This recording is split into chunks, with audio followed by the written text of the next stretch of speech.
Chapter 14. A Singular Attitude of a Safety Pin. Behind the curtain there was an indescribable crowd. Artists, scene shifters, dancers, supers, chorusers, subscribers were all asking questions, shouting and hustling on one another. What became of her? She's run away. With the victim Duchani, of course. No, with the Count. Ah, here's Charlotta. Charlotta did the trick. No, it was the ghost. And a few laughed, especially as a careful examination of the trap doors and the boards had put the idea of an accident out of the question. Amid the noisy throng, 3 men stood talking in low voices and with despairing gestures. They were Gabriel, the chorus master, Mercier, the acting manager, and Remy, the secretary. They retired to a corner of the lobby by which the stage communicates with the wide passage leading to the foyer of the ballet. Here they stood and argued behind some enormous properties. I knocked at the door, said Remy. They did not answer. Perhaps they are not in the office. In any case, it's impossible to find out, for they took the keys with them. They were obviously the managers, who had given orders during the last entr'acte that they were not to be disturbed on any pretext whatever. They were not into anybody. All the same, exclaimed Gabriel. A singer isn't run away with from the middle of the stage every day. Did you shout that to them? Asked the Mercier patiently. I'll go back again, said Remy, and disappeared at a run. Thereupon the stage manager arrived. Well, M. Mercier, are you coming? What are you two doing here? You're wanted, Mr. Acting Manager. I refuse to know or to do anything before the commissionary arrives, declared Mercier. I have sent for Minifoyd. We shall see when he comes. And I tell you that you ought to go down to the organ at once. Not before the commissionary comes. I've been down to the organ myself already. Ah, and what did you see? Well, I saw nobody. Do you hear nobody? What do you want me to go down there for? You're right, said the stage manager, frantically pushing his hands through his rebellious hair. You're right, but there must be someone at the organ who can tell us how the stage came to be suddenly darkened. Now, Maclaire is nowhere to be found. Do you understand that? Maclaire was the gas man who dispensed day and night at will on the stage of the opera. Maclaire is not to be found, repeated Mercier, taken aback. Well, what about the assistants? There's no Maclaire and no assistants. No one at the lights, I tell you. You can imagine, roared the stage manager. That little girl must have been carried off by somebody else. She didn't run away by herself. It was a calculated stroke, and we have to find out about it. And what about the managers doing all of this time? I gave orders that no one was to go down to the lights, and I posted a fireman in front of the gas man's box beside the organ. Wasn't that right? Yes, quite right. And now let's wait for the commissary. The stage manager walked away, shrugging his shoulders, fuming, muttering insults at those milksops, who remained quietly squatting in the corner while the whole theater was topsy-turvy. Topsy-turvy is one word. Just found that out. Thought it was two. Gabriel and Mercier were not so quiet as all that. Only they had received an order that paralyzed them. The managers were not to be disturbed on any account. Remy had violated that order and met with no success. At that moment, he returned from his new expedition wearing a curiously startled air. "Well, have you seen them then?" asked Mercier. Moncharmin opened the door at last. His eyes started out of his head. I thought he meant to strike me. I could not get a word in. And what do you think? He shouted at me. "Have you a safety pin?" "No!" "Well then, clear out." I tried to tell him that an unheard of thing had happened on the stage, but he roared, "A safety pin! Give me a safety pin at once!" A boy heard him. He was bellowing like a bull, ran up with a safety pin and gave it to him, whereupon Moncharmin slammed the door in my face. And there you are. And couldn't you have said Christine Daae? I should like to have seen you in my place. He was foaming at the mouth. He thought of nothing but his safety pin. I believe if they hadn't brought him one on the spot, he would have fallen down in a fit. Oh, all this isn't natural, and our managers are going mad. Besides, it can't go on like this. I'm not used to being treated in that fashion. Suddenly, Gabriel whispered, "It's another trick of the OGs." Remy gave a grin, Mercier a sigh, and seemed about to speak, but greeting Gabriel's eyes, said nothing. However, Mercier felt his responsibility increase as the minutes passed without the managers appearing, and at last he could stand it no longer. "Look here, I'll go and hunt them out myself." Gabriel turned very gloomy and serious. Stopped him. "Be careful what you're doing, Mercier. If they're staying in their office, it's probably because they have to. OG has more than one trick in his bag." Mercier shook his head. "That's their lookout. I'm going. If people had listened to me, the police would have known everything long ago." And he went. "What's everything?" asked Remy. "What was there to tell the police? Why don't you answer, Gabriel?"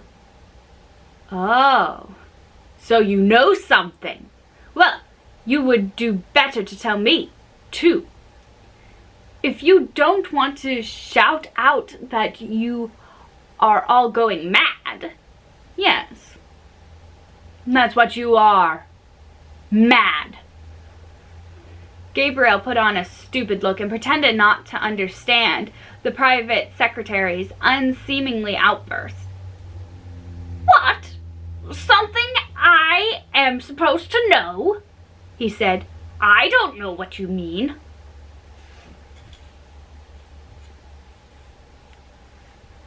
Remy began to lose his temper. This evening, Richard and Moncharmin were behaving like lunatics here between the acts. "I never noticed," growled Gabriel, very much annoyed. "Then you're the only one. Do you think that I didn't see them? And that Monsieur Paradise Paradise, the manger of the Credit Central, noticed nothing? And that the MD Beretti, the ambassador, has no eyes to see with? Why, all the subscribers were pointing at our managers. But what were the managers doing? Asked Gabriel, pointing on his most innocent air.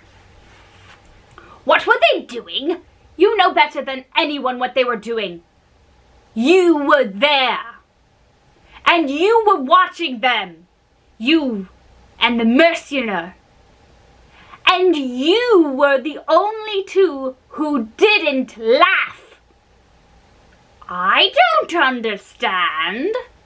Gabriel raised his arms and dropped them to his sides again, which gesture was meant to convey that the question did not interest him in the least. Remy continued.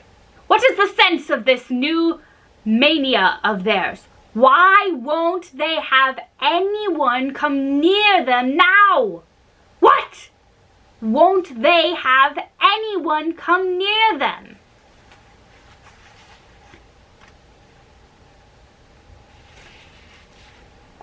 And they won't let anyone touch them.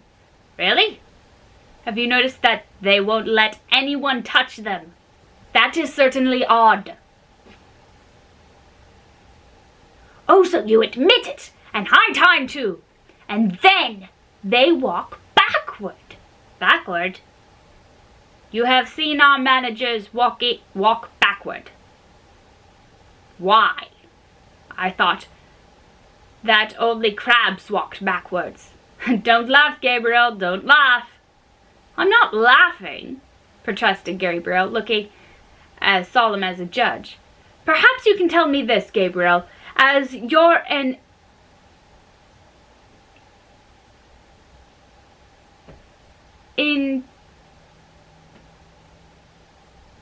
intimate friend of the management.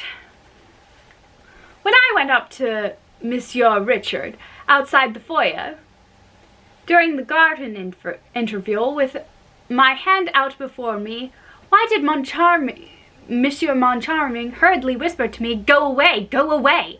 Whatever you do, don't touch me, Monsieur le Directeur.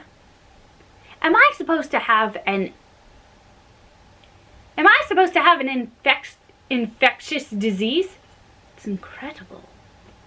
And a little later, when Monsieur de la Borie went up to Monsieur Richard, didn't you see Monsieur Moncharming fling himself between them and hear him exclaim, Monsieur l'Ambassadeur, I entreat you not to touch Monsieur le Directeur. It's terrible. And what was Richard doing meanwhile? What was he doing? Why, you saw him. He turned about, bowed in front of him, though there was nobody in front of him, and withdrew backward. And Moncharming, when Richard also turned about, that is, he described a semicircle behind Richard, and also walked backward. And they went like that to the staircase leading to the manager's office. Backward, backward, backward. Well, if they're not mad, will you explain what it means? Perhaps they were practicing a figure in the ballet? Suggested Gabriel with not much conviction in his voice. The secretary was furious at this wretched joke, made at so a dramatic moment. He knit his brows and contracted his lips. Then he put his mouth to Gabriel's ear. Don't be so sly, Gabriel. There are things going on for which you and the Mercier are partly responsible. What do you mean? Asked Gabriel. Christine Daae is not the only one who suddenly disappeared tonight. Oh, nonsense! There's no nonsense about it. Perhaps you can tell me why the Mother Gurry came down to the foyer just now? Mercier took her by the hand and hurried her away with him. Really? Asked Gabriel. I never saw it. You did see it, Gabriel. For you went to the Mercier and Mother Gurry to the Mercier's office. Since then, you and Mercier have been seen, but no one has seen Mother Gurry.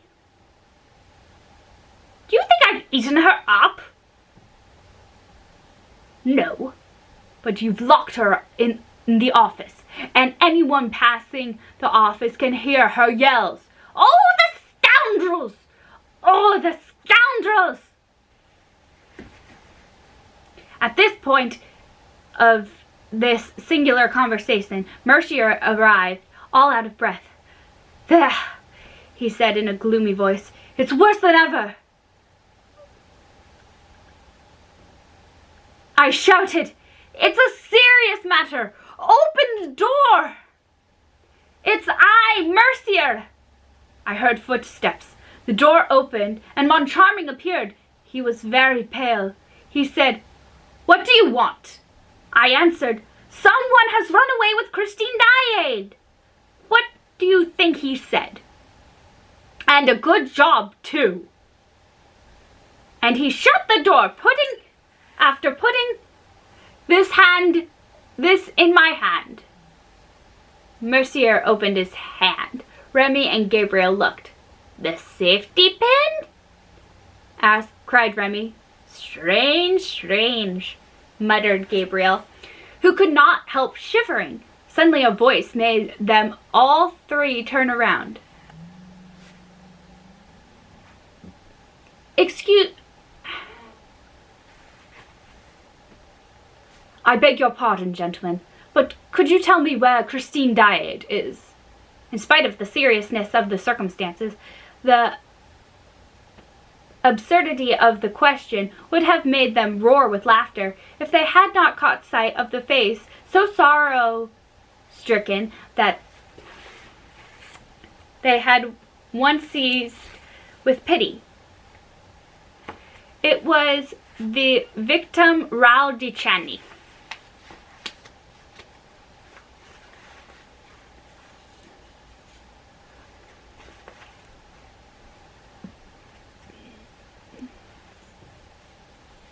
I need to fix my mask, hold on.